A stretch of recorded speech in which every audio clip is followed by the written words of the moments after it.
Capítulo 5. Putrefação. Enquanto Tristan e o ancião se conheciam e desfrutavam de algum momento de paz, o mesmo não poderia ser dito no vilarejo do garoto. O dia começou como qualquer outro para os habitantes daquele lugar, com pessoas se cumprimentando e cuidando de suas próprias vidas. Na verdade, podia-se até dizer que, por um curto período de tempo, a população teve uma certa melhora em seu padrão de vida. Como a peste matava centenas por dia, a mão de obra se tornou escassa, o que gerou um aumento no pagamento diário daqueles que estavam dispostos a realizar tal serviço. Um dos trabalhos que se popularizou foi o de coletor de corpos, um grupo de homens que via a devastação que a praga causou como uma chance de lucrar. Muitos os viam como parasitas que capitalizavam através da dor e sofrimento dos outros. Mas a verdade crua é que aquele trabalho fatídico precisava ser feito e por pessoas que o fizessem. Foi assim que um homem chamado Samael ganhava seu pão dia a dia. Samael tornou-se especialmente conhecido pelo repúdio que tinha pelos mortos, evitando tocá-los diretamente sempre que podia.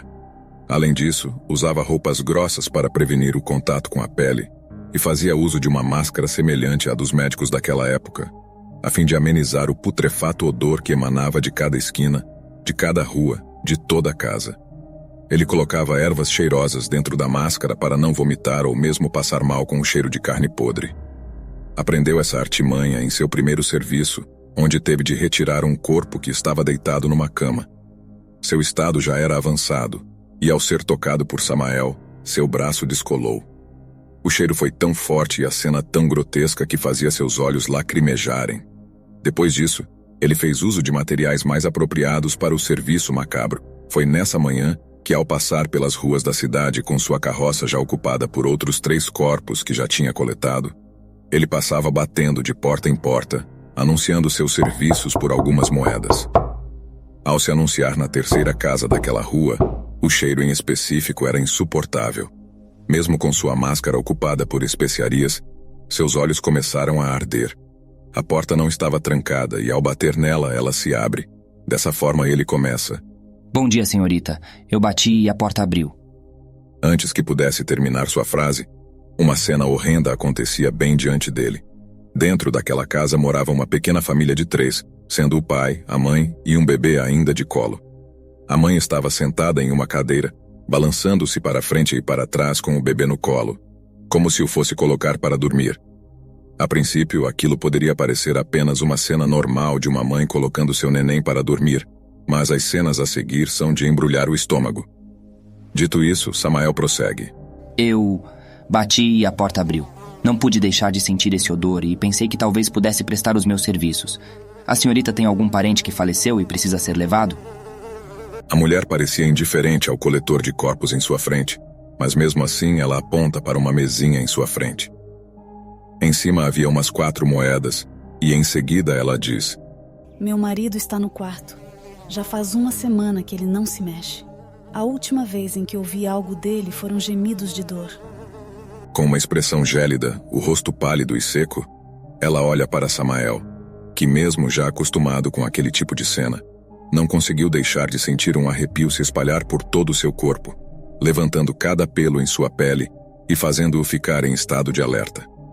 Em seguida, ela continua: O senhor poderia levá-lo para mim? Ao ouvir essas palavras, Samael se apressa para cumprir seu trabalho ali e deixar aquele lugar o mais depressa possível. Usando uma vara de madeira com um gancho metálico em sua ponta, ele se dirige rapidamente ao cômodo em que estava o corpo do marido, e assim, ele prende a ponta com o gancho na boca do marido morto e o puxa, fazendo-o cair da cama. Em seguida, ele o arrasta pelo chão daquela casa em direção à sua carroça, onde seria depositado para ser enterrado às pressas numa vala comunitária. Enquanto ele arrasta aquele corpo, deixando um rastro de sangue podre por onde passava, foi então que, na volta ao cômodo onde estava a mãe com o bebê no colo, ele percebe que a criança estava sem vida. Ao olhar de relance, ele viu moscas saindo da boca da criança. Ao colocar o corpo na carroça e voltar para buscar seu pagamento, ele olha com mais atenção e percebe que os olhos do bebê estão sendo comidos por vermes que também andam por debaixo da pele. Ao pegar o dinheiro, ele agradece e se despede às pressas, sem querer ficar ali por nem mais 1 segundo do que fosse necessário.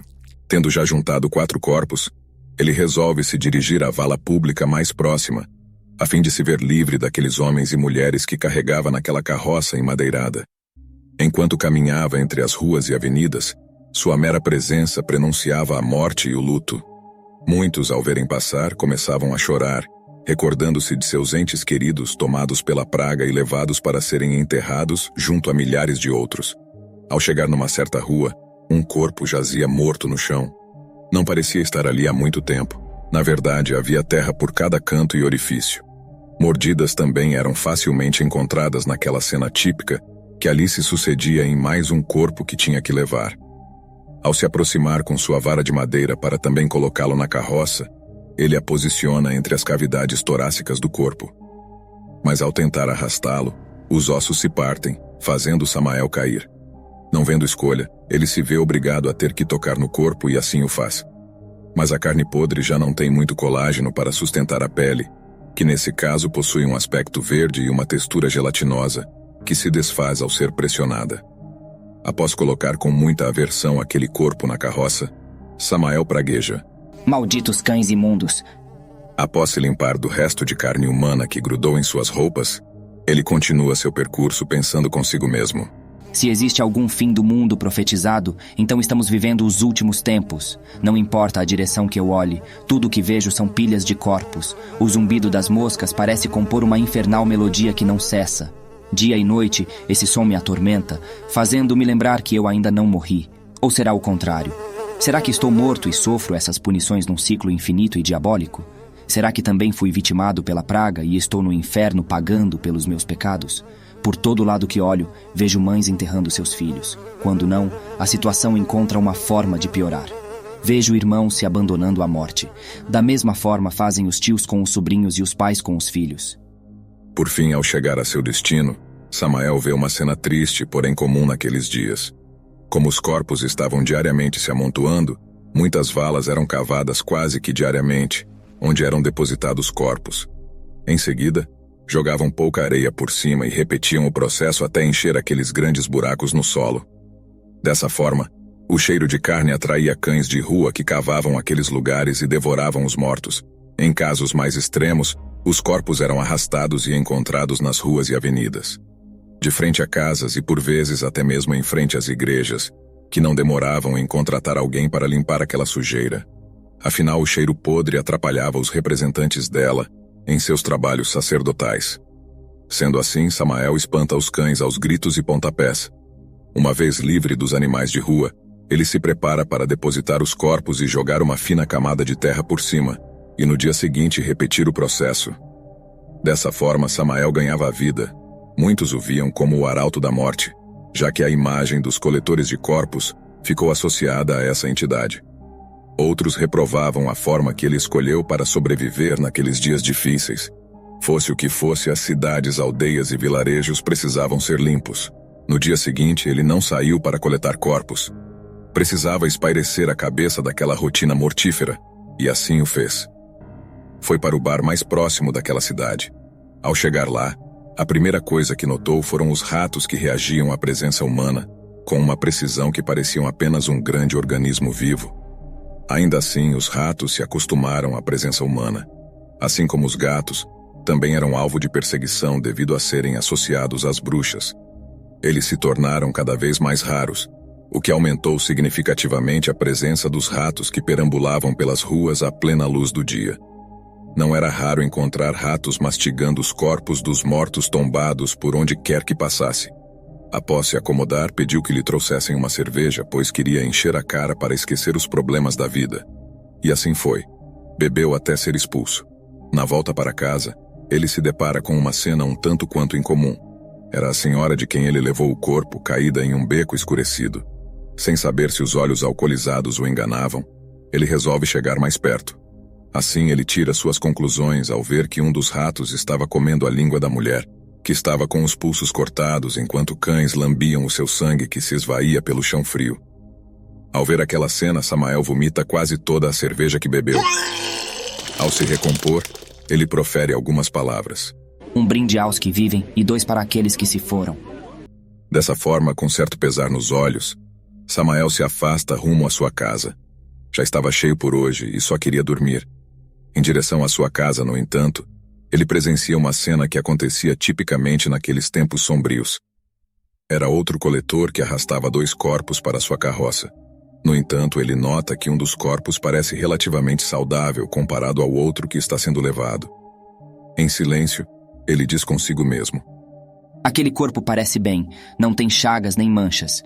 Que importa de qualquer forma, ela provavelmente não tinha dinheiro ou se recusou a pagar, e assim foi morta pelo coletor, que só precisará dizer que já a encontrou dessa forma.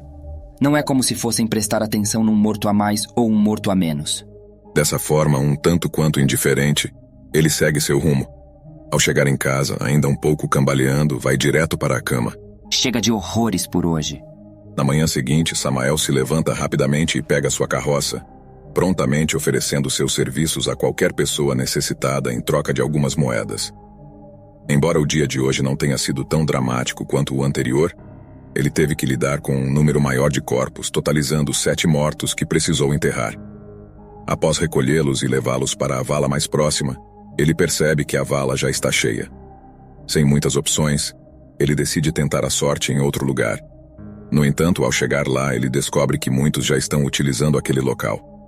Cansado de perambular com corpos fedorentos em sua carroça e sabendo que levaria mais alguns dias até que uma nova vala fosse cavada, ele decide jogá-los na floresta. Na verdade, há uma proibição de entrar naquela floresta, ainda mais de jogar corpos lá, devido ao alto risco de atrair criaturas. No entanto, sem muitas alternativas, ele se vê sem escolha e segue em direção à floresta hostil.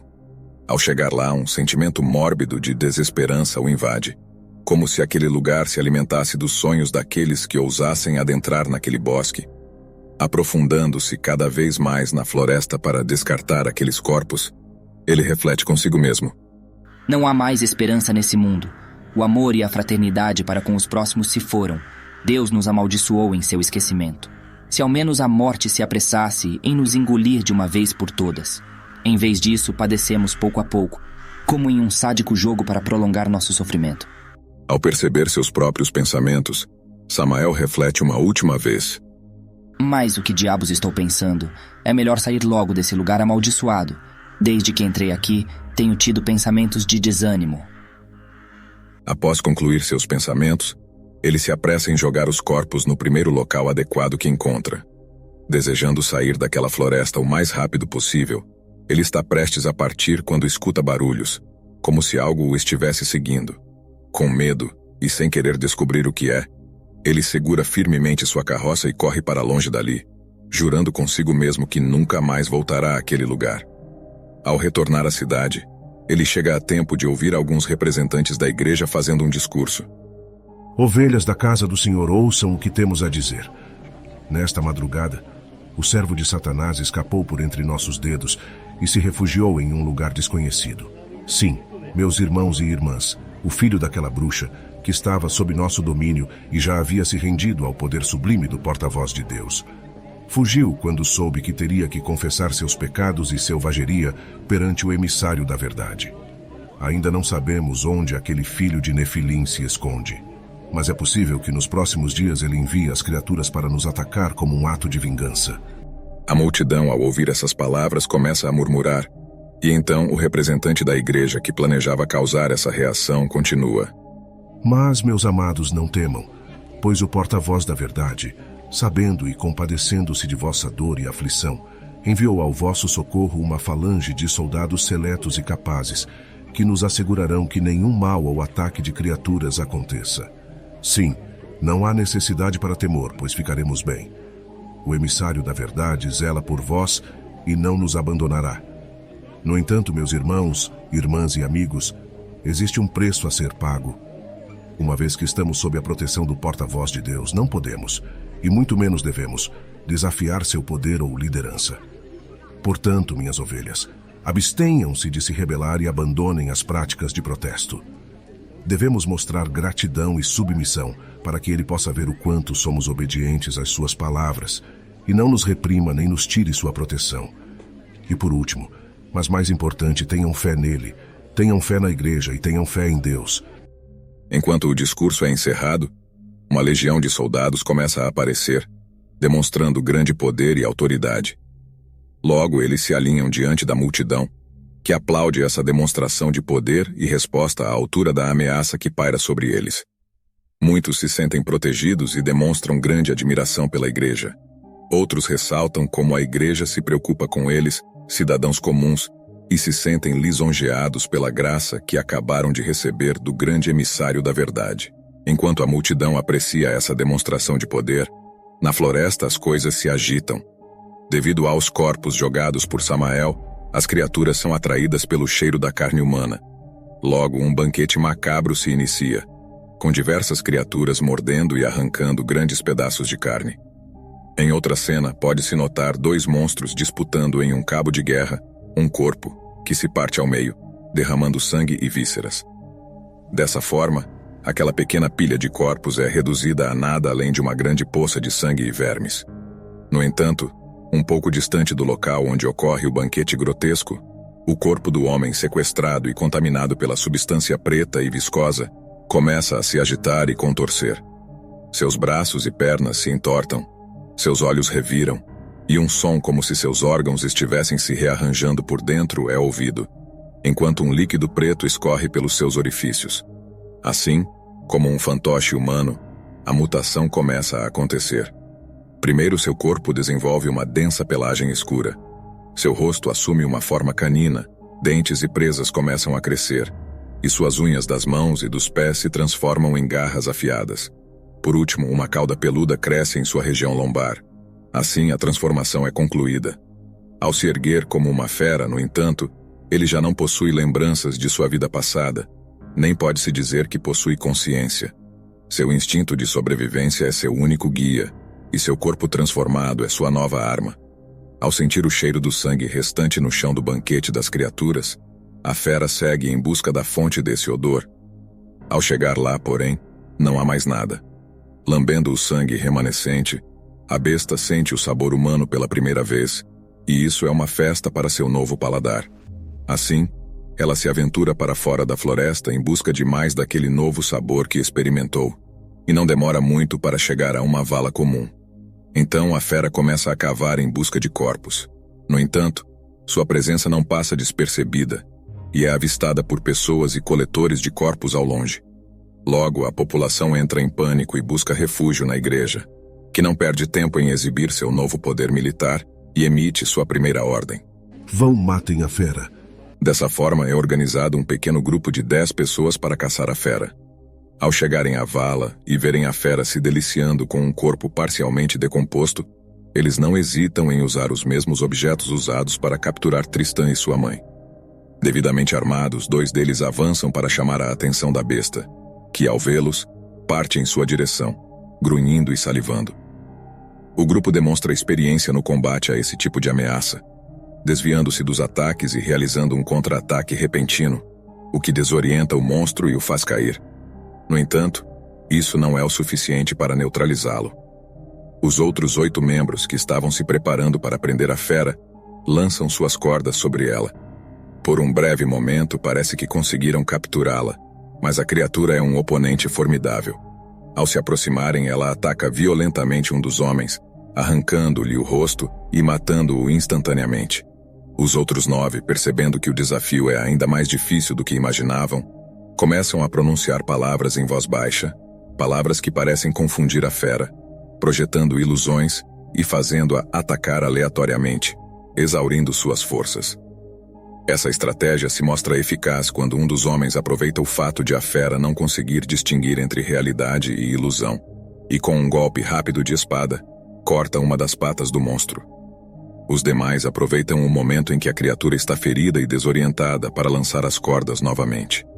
Dessa vez conseguem prendê-la.